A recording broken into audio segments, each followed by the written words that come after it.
Hello everyone. We have come to Luke 22, 1 through 30.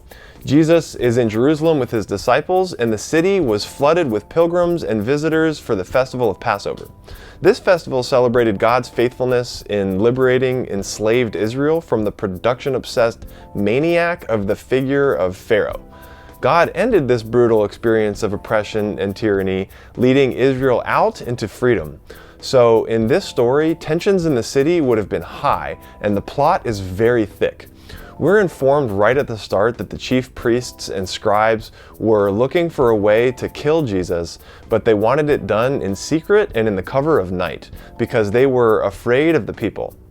The people, the very ones they were supposed to lead into wholeness and well-being, had become highly interested in this Jesus figure and what they heard he was doing and teaching. They may have even seen him criticize the abuses of the temple establishment in chapter 19. The leaders felt they needed to end this threat to their control.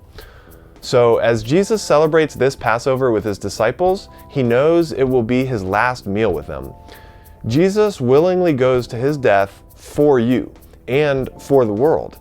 Or in other words, the limitless love of God displayed in Jesus' willingness to suffer for the holistic life of humanity becomes a light for human society which has become twisted by fear and greed.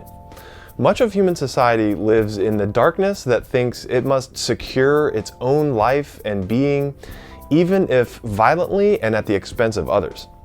This is a profound state of not understanding, of darkness. Humanity desperately needs the light of the limitless love of God displayed in the passion of Jesus to know that there is nothing to fear. Creation is infinitely loved and held in security and being by this God of limitless love. We can afford to give ourselves away in following this God displayed in this Jesus because he proves beyond a shadow of a doubt that we are totally loved, literally loved to death. This is what Jesus is trying to tell us when he says that this bread, that is his body, is given for you. That this cup is poured out for you.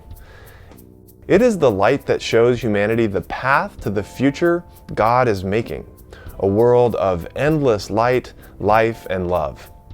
It helps end humanity's constant wandering in the darkness of endless fear.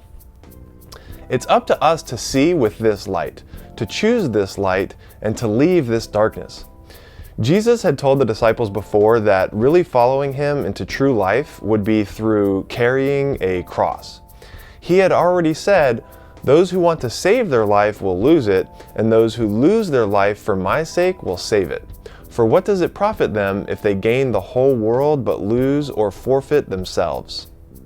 It is a paradox that our fullness is found in emptying ourselves in love, the love that is God, and that is our ultimate destiny. God raises Jesus from the dead to further prove that this paradoxical path really is the path to life. When Jesus breaks the bread, symbolizing his own self given as nourishment for all in limitless love, saying, "Do this in remembrance of me," he's not just saying, "Eat this bread," but he's also saying, "Be this bread."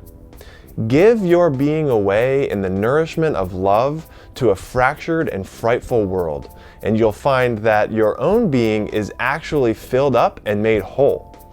You can afford to do this because your being and ultimate life is infinitely secure in the infinite love of God. Do this in remembrance of me. Eat this bread. Know yourself as infinitely loved. And then do this in remembrance of me.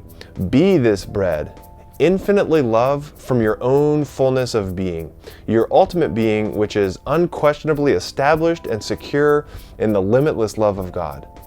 This is the gospel. This is the news that is forever good.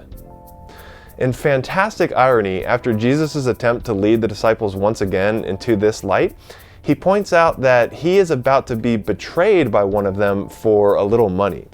Then the disciples question each other about who would do this, a discussion which deteriorates into an argument about which one of them is the greatest.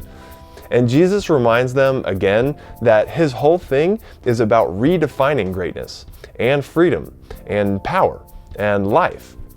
He is the greatest of the greatest of the great and is among them as one who serves, which calls us radically to strive for the wholeness and healing of human community and life.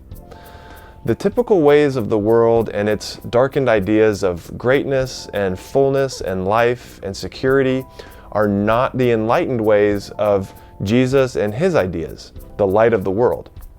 Let us follow Jesus, the light who shows us the way to the unimaginable cosmic future of healing and wholeness. Amen.